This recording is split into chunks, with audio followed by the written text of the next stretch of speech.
Download this code and get free GPT-4o from codegive.com, link in the description below. ###Java varargs, variable arguments, and null handling.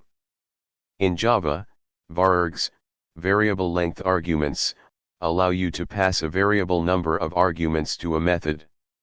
This feature is particularly useful when you want to accept 0 or more arguments of the same type without having to overload the method. Varargs are defined using an ellipsis, followed by the type of the arguments. However, when using varargs, you may encounter scenarios where you need to handle null values. It is crucial to understand how Java handles null in varargs and how to manage it effectively.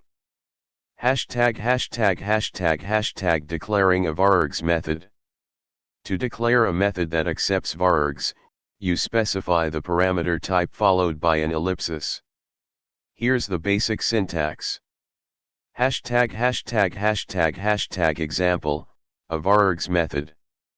Let's create a simple example that demonstrates a method using varargs and how it handles null values.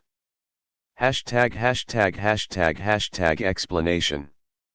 One method declaration. The method printStrings is declared with a parameter of type string, strings, allowing it to accept 0 or more string arguments.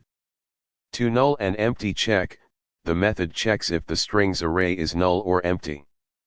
If so, it prints a message and returns early. 3. Iterating through arguments, the method iterates through the strings array. For each string, it checks if it is null and prints an appropriate message.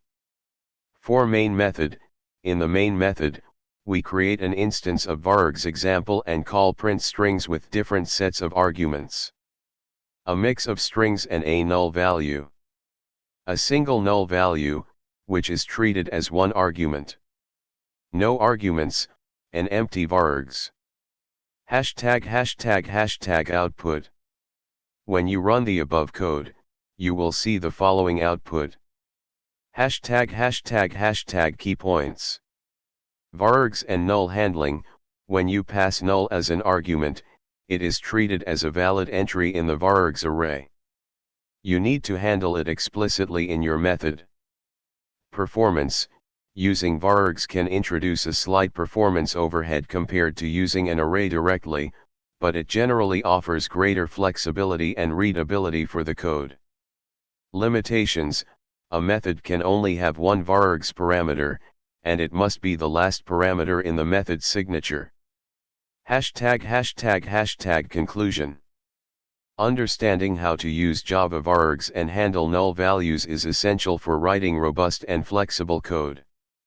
This tutorial provided a simple example demonstrating these concepts, and you can extend this knowledge to more complex scenarios as needed.